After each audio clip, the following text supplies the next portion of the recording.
Bismillahirrahmanirrahim. Assalamualaikum warahmatullahi wabarakatuh.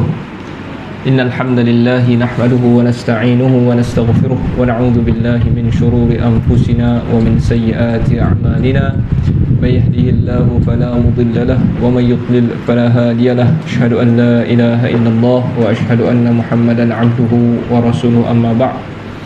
Saya muliakan ahli jawatankuasa surau, para asatizah, tuan-tuan guru, hadirin hadirat yang dirahmati Allah Subhanahu wa taala sekalian.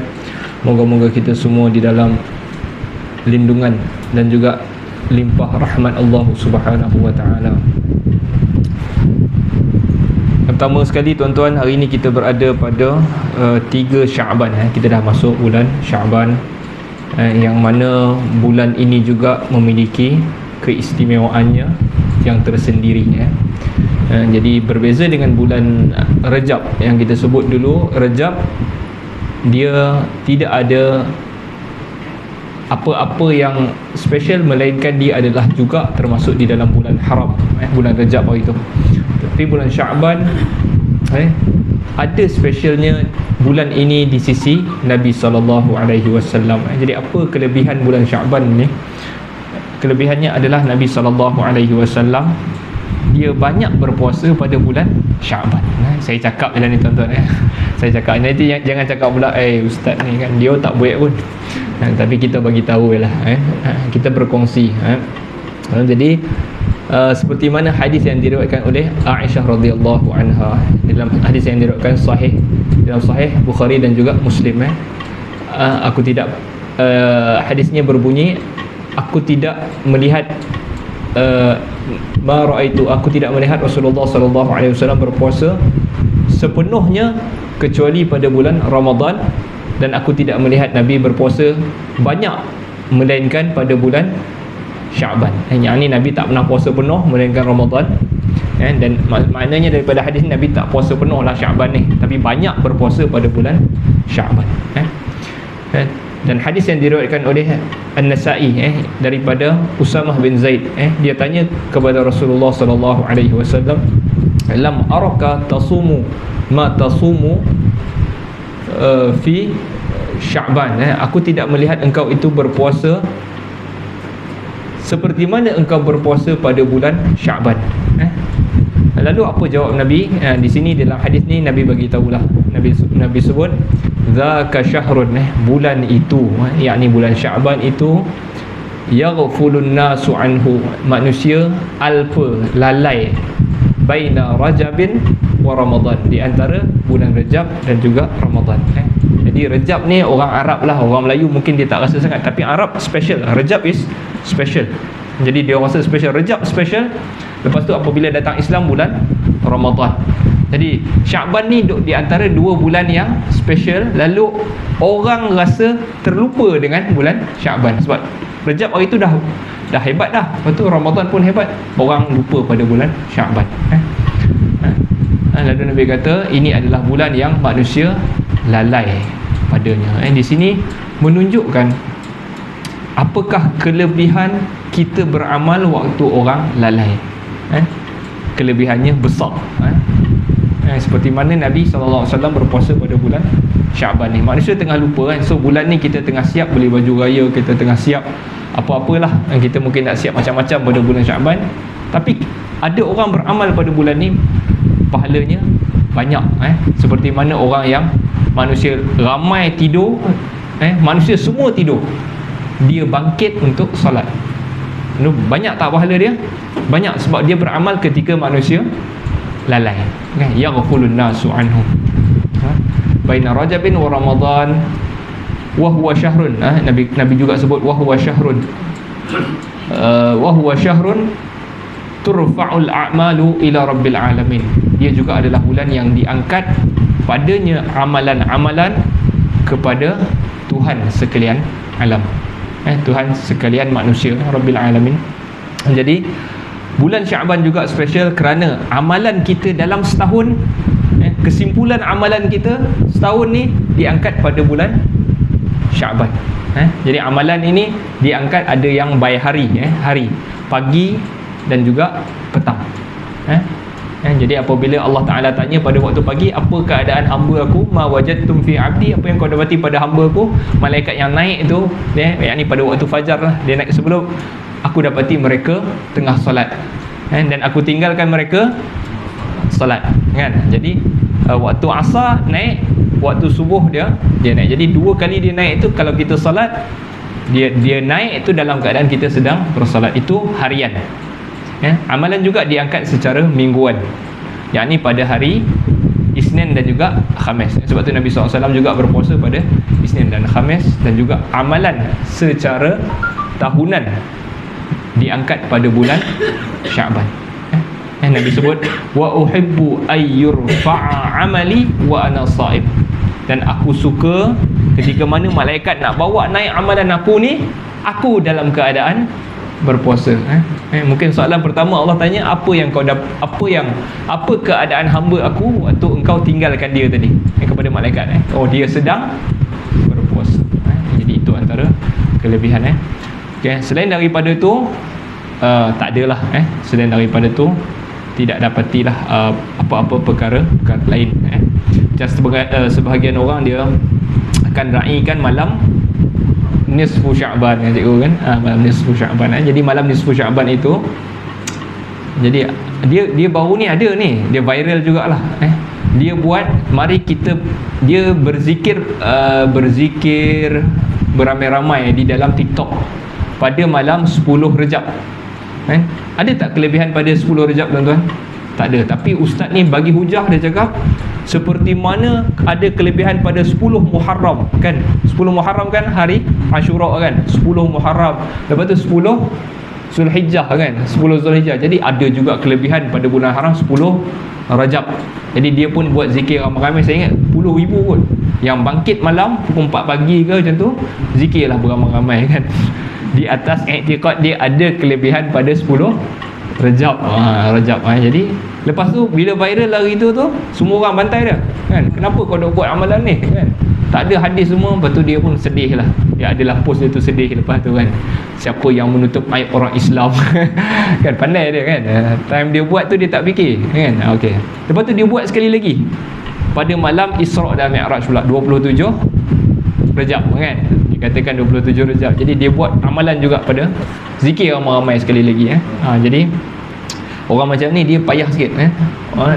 Dia akan buat juga, kan? Dia akan buat. Yang penting follower ramai, kan? Tak kisahlah apa pun jadi. Orang like ramai, orang follower ramai, dia akan buat. Jadi tidak ada apa-apa kelebihan. Kalau kita bangkit juga pada malam nisfu Sya'ban, tidak lainlah, jangan kita ada i'tiqad apa-apa nisfu Sya'ban, tak ada. Melainkan kita bangkit itu seperti malam-malam yang lain, kan? Malam-malam yang lain. Ataupun kita beramal pada waktu orang tengah lalai, kan? Orang tengah tidur. Jadi itu sedikit sebanyaklah mukaddimah pada hari ini bersempena dengan bulan Sya'ban. Dan dalam masa yang sama juga, tuan-tuan, sama-sama kita doakan saudara-saudara kita yang berada di Filastin. Hari ini dah hari ke berapa, tuan-tuan? 130. Hari yang ke 130, kan? Kan macam mana tu, makan tak ada, minum tak ada, kan? 8 sebelum perang, tuan-tuan, sebelum perang lagi, maknanya Gaza itu di dalam kurungan tu, bantuan luar, maksudnya dia orang ni tak ada ekonomi, maksudnya tak boleh dapat jana ekonomi sendiri. Hidup dia orang tu 80% bergantung dengan bantuan daripada luar. 80%. Jadi macam mana hari ni? Dalam keadaan rumah tak ada, makan tak ada, minum tak ada. Lepas tu bantuan pun disekat. Dia orang betul-betul memang kita nampaklah nak betul-betul hapuskan. Nak hapuskan orang Palestin. Sama ada dia halau keluar pergi Mesir ataupun dia orang ni mati dalam tu. So dengan itu mereka boleh ambil tanah orang Palestin. Jadi benda yang sama dilakukan juga oleh siapa, tuan-tuan? Halau orang ni Firaun. Tuan-tuan, dia kejar daripada dia punya ibu negara tu, dia kejar orang Palestin sampai mana? Sampai laut. Betul? Habis dia tolak sampai tepi orang tu, maksudnya tinggal laut je. Nak pergi mana, kan? Jadi benda yang sama dilakukan oleh orang Israel. Tolak dia, halau dia keluar daripada negara. Jadi kita harapkan Allah SWT membantu mereka, seperti mana mereka membantu Bani Israel dahulu, yang ditindas oleh Firaun. Baik. Tuan-tuan yang dirahmati Allah, kita sambunglah kitab kita hari ini. Kitab kita adalah kitab Al-Aqidah Al-Wasithiyah ataupun syarah Al-Aqidah Al-Wasithiyah, yang mana kita sudah sampai minggu lepas. Kita dah bincangkan dua tajuk. Yang pertama adalah sifat redha, yakni kita Ahlus Sunnah ataupun orang yang beriktikad macam kita adalah kita beriktikad Allah itu bersifat dengan sifat redha. Allah suka, Allah suka, kan? Boleh tak Allah suka? Boleh, sebab Allah Ta'ala tulis dalam Al-Quran dia suka. Seperti mana firman-Nya, radhiyallahu anhum wa radu an. Allah meredai mereka dan mereka pun meredai Allah. Jadi redha juga kita dah sebut hari itu, redha yang kita maksudkan dalam bahasa Melayu tu tak sama dengan redha yang dimaksudkan dalam bahasa Arab. Tengok ayat tapi biasanya redha itu tak sama. Redha kita redha je lah, kan? Tak, bukan yang tu. Redha dalam ni maksud dia apa? Suka. Yes, aku puas hati. Itu maksud redha. Jadi dalam sini adalah Allah Ta'ala suka. Allah Ta'ala bersifat dengan sifat redha.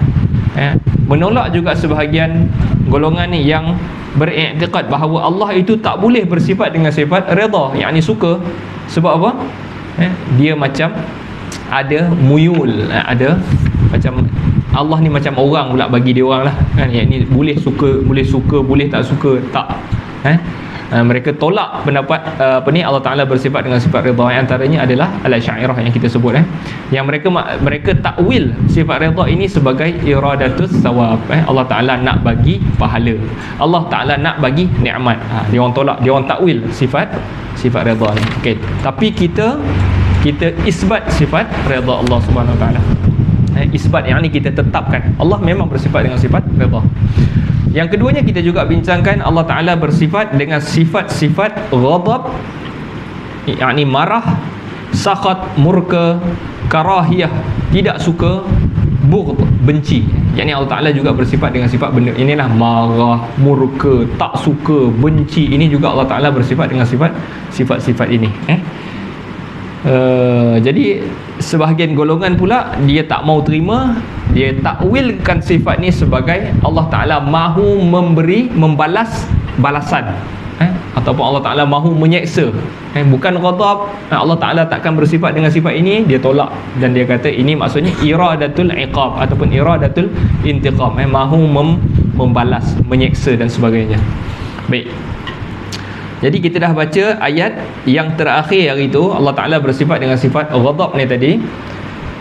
Kita bacakan firman Allah, wa may yaqtul mu'minan muta'ammidan fajazauhu jahannam. Sesiapa yang secara sengaja membunuh mukmin yang lain, maka balasannya adalah jahannam, neraka. Khalidan fiha, kekal dia di dalamnya. Wa ghadiballahu alaihi, dan Allah marah ke atasnya. Yang kita nak bincangkan adalah Allah Ta'ala marah. Tapi lepas tu kita bincang pula kenapa Allah marah? Sebab dia membunuh. Baik, itu adalah ayat yang pertama berkaitan dengan sifat Allah, sifat ghadab. Sampai hari itu, sampai situlah yang kita bincangkan. Hari ini kita masuk pada ayat yang kedua. Apa lagi dalil yang menunjukkan Allah itu bersifat dengan sifat murka? Wa qawluhu zalika bi annahum muttaba'u ma askhatallaha wa karihu ridwanah.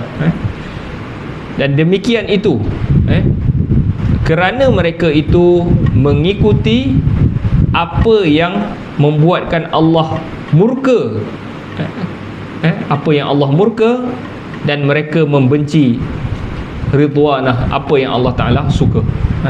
Allah Ta'ala, apa yang Allah Ta'ala benci, yang tu yang dia buat.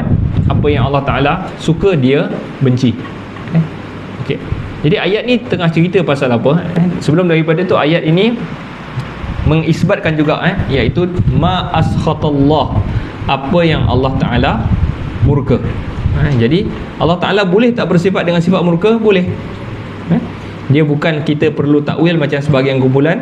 Tak payah, Allah Ta'ala memang bersifat dengan sifat murka. Ayat ni tengah cerita pasal apa, tuan-tuan? Ayat ni tengah cerita tentang orang-orang munafik. Di dalam surah Muhammad, Allah Ta'ala tengah bercerita dengan orang-orang munafik. Lalu Allah Ta'ala bagi tahu bagaimana keadaan di pengakhiran hidup mereka. Pengakhiran hidup orang munafik itu, fakaifa idza tawaffathumul malaikatu yadribuna wujuhahum wa adbarahum. Allah Ta'ala ceritalah apa yang mereka ini la'anallah, semua Allah laknat. Lepas tu Allah kata bagaimana mereka itu apabila mereka itu nanti mati, apabila malaikat mencabut nyawa mereka, sedangkan dalam keadaan malaikat-malaikat yang mencabut nyawa itu yadribuna wujuhahum, menampar-nampar muka dia dan juga belakang mereka. Orang munafik maksudnya apabila nyawa itu dicabut, dia tak senang. Sambil cabut nyawa yang memang dah sakit. Nabi SAW apabila menghadapi di akhir hayat dia, Nabi sebut apa? Innalil mauti sakarat. Sesungguhnya kematian itu ada sakarat dia. Yakni dahsyatnya, sakitnya sakarat. Sakarat ni perkataan asal dia adalah mabuk. Sakarat. Wataran nasa sukara, Allah Ta'ala sebut dalam Al-Quran, bila berlakunya kiamat, kau akan melihat manusia itu sukara. Sukara, mabuk. Tuan-tuan, tuan-tuan mungkin kita pernah rasa kalau kita sakit kepala sangat, kita demam sakit kepala. Kalau kita sakit, macam kita sakit anggota lain, sakit kaki, sakit tangan, dia tak macam sakit kepala. Sakit kepala ni kita tak boleh buat apa dah. Kita sakit kepala, tak boleh buat apa ni. Macam tu kita akan melihat manusia. Orang yang mati itu dah sakit, kita tak boleh nak buat apa. Nak termuntah yo, nak terbaring yo sakit, nak berdiri sakit, nak duduk sakit. Orang sakit kepala. Jadi dalam keadaan begitu, malaikat mencabut nyawa mereka, dalam masa yang sama juga mereka itu ditampar-tampar mukanya, dipukul mukanya, yadribuna wujuhahum wa adbarahum. Lalu Allah Ta'ala bagi tahu kenapa mereka jadi macam tu. Zalika bi annahu muttaba'u, zalika bi annahu muttaba'u ma askhatallaha wa karihu ridwanah fa ahbata a'malahum. Demikian itu kerana mereka itu mengikuti apa yang menyebabkan Allah Ta'ala murka, dan mereka pula benci apa yang Allah Ta'ala suka. Yang ni apa yang amalan yang Allah Ta'ala suka, dia orang tak nak buat, dia orang tak suka. Tapi apa yang Allah Ta'ala benci, itu yang dia nak buat sangat. Fa ahbata a'malahum, lalu terbatallah amalan-amalan mereka. Terhapuslah amalan-amalan mereka. Okey. Jadi kat sini menceritakan tentang keadaan orang-orang yang munafik. Daripada ayat ini kita dapat mengisbatkan bahawa Allah Subhanahu Wa Taala dalam ayat ini mempunyai sifat as-sakhat, as-sakhat iaitu murka, dan Allah Taala juga memiliki sifat ar-ridha, ridwan. Dalam ayat ini ridwan, wa karihu ridwanah, dan mereka benci apa yang Allah Taala suka. Allah Taala sifat sakhat, murka pun dia, redha pun dia. Baik, kita pindah kepada ayat yang ketiga. Cerita yang masih sama lagi tentang Allah Ta'ala itu bersifat dengan sifat-sifat yang tadi itulah, marah, murka, benci. Wa qawluhu, dan firmannya, falamma asafuna intaqamna minhum, dan apabila mereka membuatkan kami murka, intaqamna minhum, kami akan menghukum mereka. Yang ni kami akan balas balik apa yang mereka buat. Yang ni tengah cerita pasal siapa?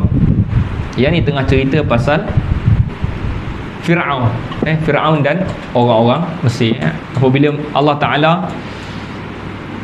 Ta'ala ni bagi banyaklah petunjuk kepada Fir'aun ni. Mula-mula Allah nak bagi Fir'aun ini beriman. Allah perintahkan Nabi Musa dan juga Nabi Harun, izhab ila Fir'aun. Lepas tu Allah kata wa qula lahu qawlan layyina. Pergi kepada Fir'aun, izhaba ila Fir'aun, pergi kepada Fir'aun itu dan cakap dengan Fir'aun ini dengan cakap yang lembut. Dakwah kepada Fir'aun ni sebut baik-baik. Jangan kau nak marah-marah kau, jangan kau nak tunjuk hebat sangat kau, cakap baik-baik. Dengan orang ni kalau kita cakap baik-baik, dia akan cuba nak dengar, kan? Cakap baik-baik dengan dia. Lepas tu tak nak dengar, Allah Ta'ala bagi petanda-petanda dia, katak, darah, macam-macam, belalang, jarat, banyak bertunjuk yang Allah nak tunjuk Allah Ta'ala berkuasa, tapi masih lagi dia ingkar. Lalu Allah kata falamma asafuna, apabila mereka itu, yakni Mesir dan juga pembesar-pembesar dan orang-orang Mesir buatkan kami murka, intaqamna minhum, kami membalas, kami menghukum mereka. Fa aghraqnahum ajma'in. Ayat ni tak ada dalam buku ni, tapi dia daripada ayat Quran. Lalu kami tenggelamkan mereka semuanya. Fa aghraqnahum ajma'in. Okay. Baik. Ayat ini membantah orang-orang yang menafsirkan as-sakhat, murka, dan al-ghadab, marah, dengan pembalasan. Baik, Jadi daripada ayat ni tuan-tuan, kalau kita dengar balik ayat ni betul-betul, apabila mereka membuatkan kami marah, yang ni Tuhan marah, kami balas mereka itu.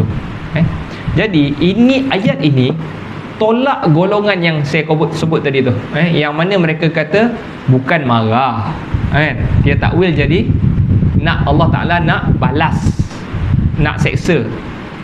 Tapi ayat ni bagi tahu apabila mereka buatkan kami marah, kami balas balik.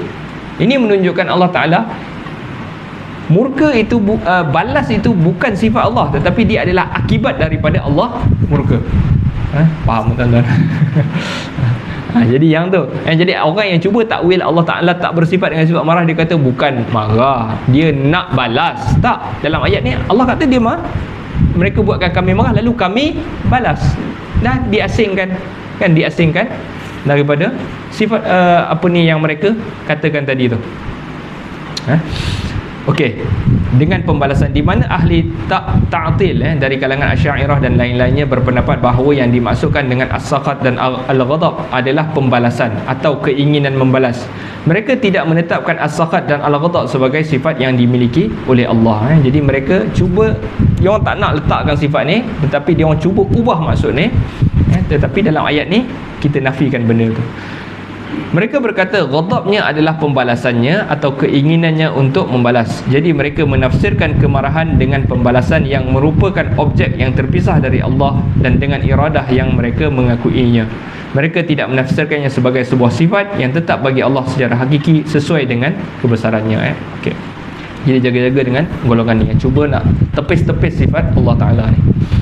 Okay, kami katakan kepada mereka justru as-sakhat dan al-ghadab bukan pembalasan, kerana pembalasan adalah akibat dari murka dan marah Allah. Sebagaimana kita katakan bahawa pahala adalah hasil dari keredaan Allah murka dan marah kepada suatu kaum, kemudian membalas mereka. Okey, jadi nak baca tak ni?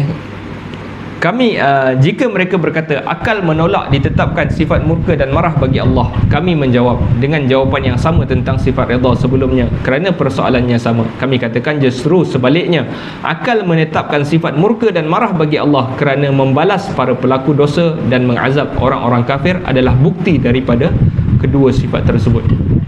Baik. Jadi settle masalah ni. Jadi orang-orang yang kata nak takwil bukan maksudnya marah tetapi mahu, dia orang tak boleh nak sabitkan sifat marah tu, mereka tukar kepada marah itu kepada mahu membalas, iradah, balik-balik kepada sifat iradah, mahu membalas. Jadi kita tolak pendapat ni. Baik, sebelum daripada tu kita kena perasan satu perkataan. Ayat tadi bunyi dia falamma asafuna, apabila asafuna. Tuan-tuan, kalau tuan-tuan pernah pergi ataupun tuan-tuan pernah belajar bahasa Arab, kalau kita nak minta maaf dalam bahasa Arab, kita akan kata asif. Apa dia? Asif. Ataupun asif ni, maafkan saya. Jadi asaf dalam bahasa Arab membawa maksud saya sedih, saya menyesal, sorry. Itu maksud dia. Tetapi kita tak boleh nak sandarkan asaf ini kepada Allah Subhanahu Wa Taala. Kita kena pakai satu lagi maksud, iaitu asifa alaihi, iaitu membawa maksud kemarahan. Kemarahan, seperti mana firman-Nya, seperti mana di dalam bahasa Arab ada benda ni, asifa alaihi, yakni ghadab, ghadiba alaihi, yakni marah. Jadi apabila kita jumpa perkataan falamma asafuna, dia boleh membawa maksud dua, sama ada apabila dia rasa sedih, dia rasa menyesal, ataupun dia juga boleh maksud apabila mereka itu membuatkan kami marah. Jadi kita pilih perkataan marah sebab ia ada di dalam bahasa Arab, falamma asafuna.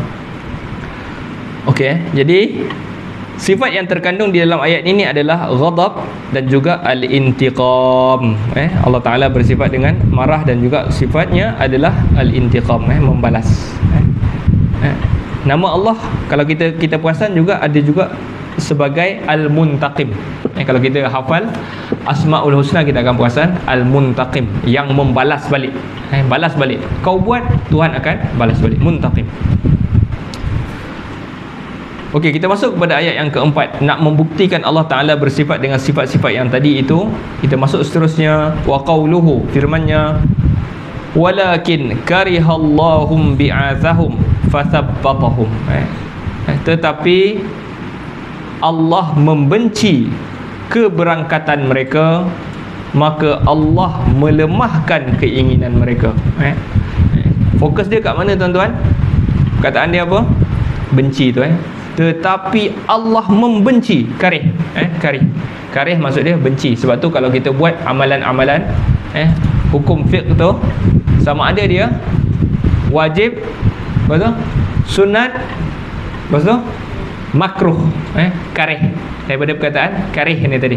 Karih benci, makruh yang dibenci. Makruh. Kita sebut walakin karihallah, tetapi Allah membenci.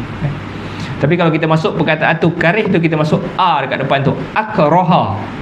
Akraha dia menjadi membencikan, ataupun memaksa. Kita boleh faham memaksa. Akraha, sebab tu la ikraha fiddin. Ikrah tu jadi paksa. Akraha, kita buatkan orang tu benci. Yang ni kita paksa dia. Okey, jadi kita nak patah balik. Allah membenci keberangkatan mereka, lalu Allah melemahkan mereka. Ibn Taymiyah letak dalil ni nak menunjuk Allah Ta'ala benci. Allah benci. Baik, cerita tentang apa ni tuan-tuan? Ini cerita tentang orang-orang munafik yang banyak tak pergi peperangan bersama dengan Nabi SAW. Apabila Nabi di Madinah, Nabi buat piagam Madinah, apabila ada musuh luar yang nak serang kita, kita semua kena keluar mempertahankan tanah air ni. Jadi termasuklah orang Yahudi, orang kafir ni semua kena join, dan orang Islam itu sendiri pun kena wajib untuk keluar mempertahankan Madinah. Jadi kebanyakan orang-orang Islam yang tak join perang itu adalah di kalangan orang-orang munafik. Kenapa dia tak join? Allah bagi tahu. Sebab Allah tak suka dia orang tu yang pergi. Allah tak suka dia orang tu pergi. Fasabbatahum, lalu Allah melemahkan keinginan dia nak keluar tu. Jadi dia pun rasa kalau kita tak keluar okey kot, kita cakap lah kita sakit, dapat MC doktor kan. Doktor ada MC ni. Rasulullah, saya ada MC ni kan. MC pun beli kan, RM5 beli kat klinik kan. Jadi dia boleh bagi alasan macam-macam. Buah tengah banyak ni kan. Jadi itu adalah alasan-alasan orang munafik kan. Kenapa Allah Ta'ala tak suka mereka itu pergi? Sebab mereka kalau pergi pun, mereka ini tidak lain akan menyebabkan huru-hara je balik. Kalau orang yang tak bersungguh-sungguh duduk dengan kita sekali kan, jadi dia jadi penakut. Kalau dia lari, orang lain pun rasa nak lari, betul kan? Jadi dia duduk menyuruh-nyuruh belakang orang, dia ganggu orang, betul tak? Kalau orang tu tak nak pergi Syekh Muhammad bin Salih Al-Utsaimin dia masukkan ayat ni, lau kharaju fikum ma zadukum illa khabala. Allah dia masukkan dalam ayat yang lain dalam surah At-Taubah, dicerita balik, kalaulah mereka itu keluar tidak bertambah kepada kamu mereka itu kecuali kerosakan sahaja. Kalau dia orang keluar bersama Rasulullah, tak ada bawa faedah apa-apa melainkan lagi rosak barisan Rasulullah. Wala awda'u khilalakum yabghunakumul fitnah. Lalu mereka akan masuk di celah-celah barisan kamu, lalu mereka akan buat jadi kacau sahaja barisan tentera orang Islam. Okey. Lalu dikatakan kepada mereka itu waqila qudu ma'al qa'idin. Lalu dikatakan kepada mereka duduklah bersama dengan orang-orang yang duduk. Jadi ada orang yang dibenarkan untuk tidak menyertai perang, iaitu orang-orang yang tua, orang yang cacat penglihatannya, orang yang tempang dan sebagainya. Jadi yang ni tak dibenarkan. Dan orang-orang yang sehat di kalangan munafik ni pun duduklah bersama-sama sama mereka. Baik. Baik, jadi kita faham daripada ayat ni Allah Ta'ala benci terhadap orang-orang munafik. Ayat sebelum daripada ni tuan-tuan, Allah Ta'ala sebut walau aradul khuruja la a'addu lahu uddah. Kalaulah orang munafik tu betul-betul nak keluar, bila Rasulullah ajak perang, dia orang ni nak keluar, la a'addu lahu 'uddah, nescaya mereka ini akan siapkan perkakas, siapkan bekalan mereka, siapkan dia punya senjata dan sebagainya. Tetapi orang macam ni, dia apabila dapat je perintah, dia duk fikir kan macam-macam. Jadi dia banyak bagi alasan. Jadi alasan menunjukkan antara tanda orang itu munafik, tuan-tuan. Bila diajak alasan. Arab sebut apa? Al-ma'adzir makadzib. Walau alqa ma'adzirah. Walau alqa. Jadi Allah Taala kata, pepatah Arab kata al-ma'adzir makadzib. Orang yang alasan adalah pendusta sebenarnya. Macam orang munafik. Baik. Daripada ayat ni, tuan-tuan, Allah benci dengan keberangkatan mereka. Ayat ni menunjukkan Allah Ta'ala itu dia boleh benci sesuatu itu. Dia boleh benci antara dua benda. Yang nombor satu, dia boleh benci perbuatan itu. Perbuatan. Allah Ta'ala tak suka keberangkatan mereka. Allah Ta'ala tak suka perbuatan mereka pergi tu, Allah Ta'ala tahu. Jadi Allah Ta'ala tak suka tu, tak suka perbuatan. Dalam hadis Nabi SAW sebut, innallaha ta'ala idza abghadha 'abdan. Nombor dua, Allah Ta'ala juga boleh membenci selain daripada perbuatan. Allah Ta'ala juga boleh benci seseorang. Seseorang tu Allah Ta'ala juga boleh benci. Dalam hadis yang diriwayatkan oleh 118 Al-Imam Muslim daripada Abu Hurairah, Allah Ta'ala apabila dia benci seorang hamba, nada Jibril, dia akan panggil Jibril, lalu dia bagi tahu kepada Jibril, inni ubghidu fulanan, sesungguhnya aku benci dengan, aku marah dengan orang ni. Fa abghadahu, lalu dia pun akan membencinya, iaitu Jibril pun akan benci orang tu. Okey, jadi Allah Ta'ala boleh benci perbuatan dan Allah Ta'ala juga boleh benci pelaku perbuatan tu. Dua-dua Allah Ta'ala boleh benci. Baik. Habis tentang belum lagi ayat yang keempat, kita masuk ayat yang kelima, tuan-tuan. Ayat kelima tentang Allah Ta'ala itu bersifat dengan sifat benci.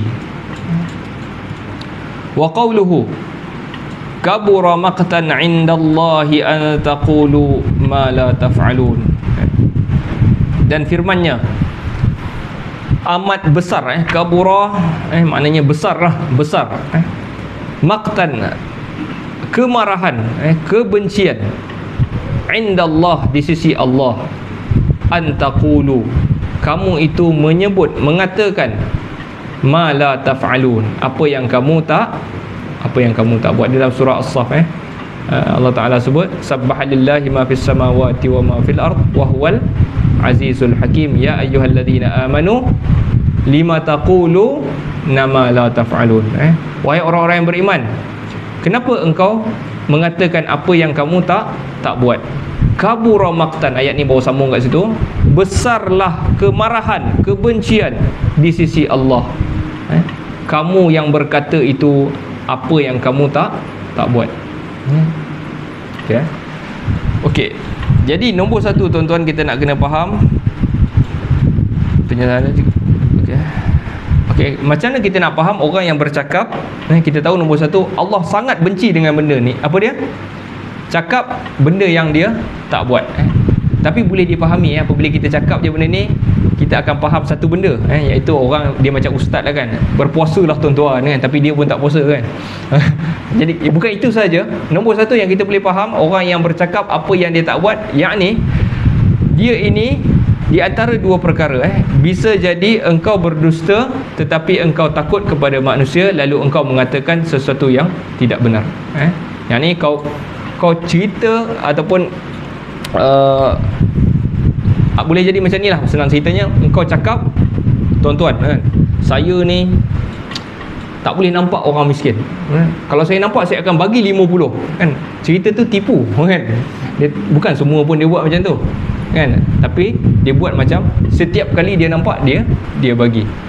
Itu juga membawa maksud dia bercakap benda yang dia tak buat, yakni berdusta, dia tipu. Jadi bahaya untuk golongan-golongan yang bercakap lah kadang-kadang tuan-tuan. Dia bercakap ni kadang-kadang dia apabila nak cerita-cerita tu lalu dia cerita yang tipu untuk menyokong dia punya hujah. Dia buat satu cerita tipu. Siapa yang selalu buat cerita tipu ni? Biasanya orang yang dalam industri hiburan. Politik ni payah juga. Jadi orang kan orang boleh check kan.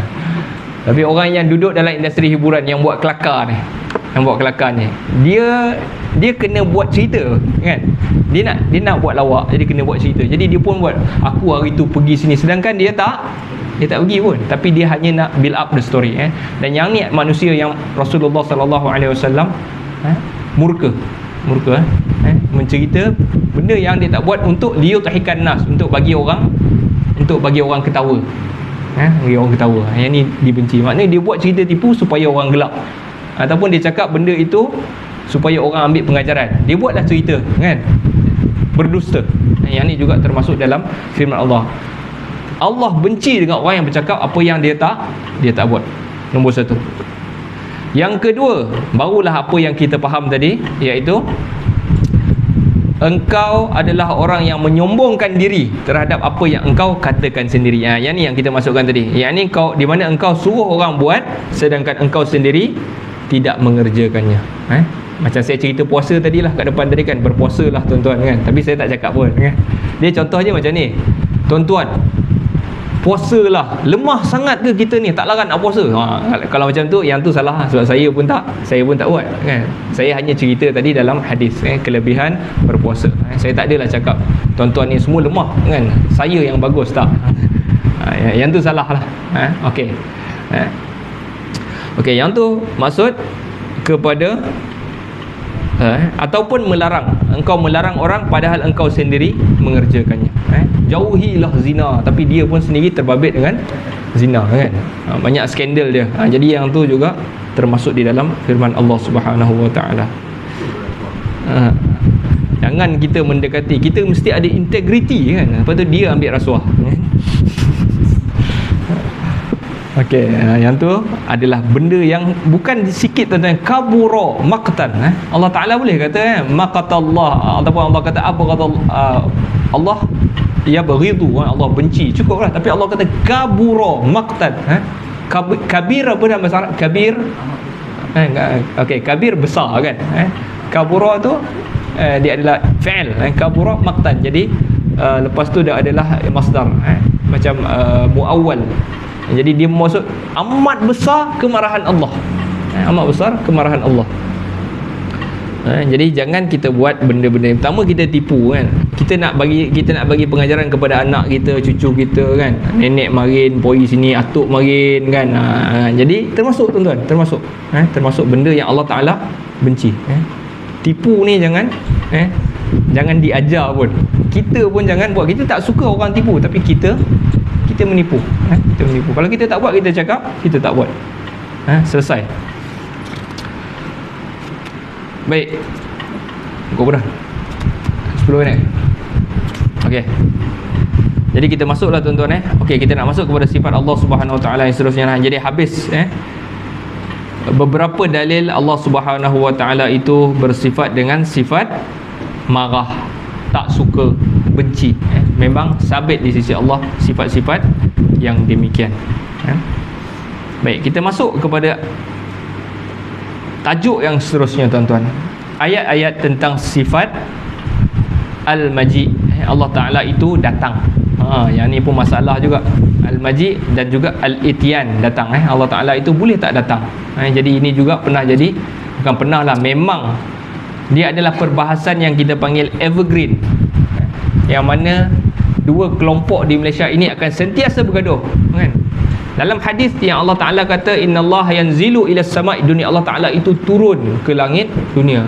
Jadi dia orang berbeza. Allah Ta'ala tak boleh turun ke kan? Allah Ta'ala tak mungkin turun. Itu merendahkan martabat dia kan? Tapi Allah kata dia turun. Jadi dia turun lah. Jadi yang tu lah antara contoh perbahasan. Yang ni adalah, yang tu bukan turun, yang ni adalah Al-Maji, datang, dan juga Al-Ityan. Boleh tak Allah Ta'ala bersifat dengan datang ni? Jadi kitab ni nak beritahu Allah Ta'ala bersifat dengan sifat datang. Allah Ta'ala boleh datang. Baik, Ibn Taymiyah meletakkan firman Allah Subhanahu wa Ta'ala, wa qawluhu hal yanzuruna illa ayyatiyahumullahu fi zulalin minal ghamami wal malaikatu wa qudiyal amr. Okay, jadi Allah Ta'ala dia sebut, tidaklah mereka itu menantikan melainkan datangnya Allah dan para malaikat pada hari kiamat esok bersama naungan awan, dan diputuskanlah perkara, yang ini diputuskan urusan pada hari itu, pada hari kiamat. Kita semua, cerita ni tentang orang-orang kafir, tapi kita semua memang menanti-nantikan bilalah Allah Ta'ala ini nak putuskan, yang ni nak buat judgement siapa yang masuk. Sebab kita dah lama tunggu, siapa yang nak masuk syurga, siapa yang nak masuk neraka, kan. Cepatlah selesaikan, dah lama sangat, beribu tahun kita tunggu. Okey. Jadi Allah Ta'ala ceritanya bukan yang tu, ceritanya ada nak menunjuk Allah Ta'ala itu boleh bersifat dengan sifat datang.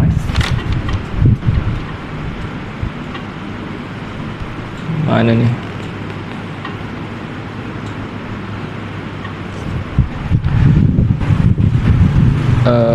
Apa kat sini dapat malaikat. Okey, kita masuk kepada ayat yang kedua. Tak ada apa nak dibahaskan. Jadi daripada ayat tadi menunjukkan Allah Ta'ala itu bersifat dengan sifat datang. Ayat yang kedua, wa qawluhu hal yanzuruna illa an ta'tiyahumul malaikatu aw ya'tiya rabbuka aw ya'tiya ba'du ayati rabbik. Yang mereka nanti-nantikan tidak lain hanyalah kedatangan para malaikat kepada mereka untuk mencabut nyawa mereka, atau kedatangan Rabbmu, atau kedatangan sebahagian tanda-tanda Rabbmu. Okay, jadi ayat ini juga menunjukkan bahawa Allah Ta'ala juga bersifat dengan sifat datang.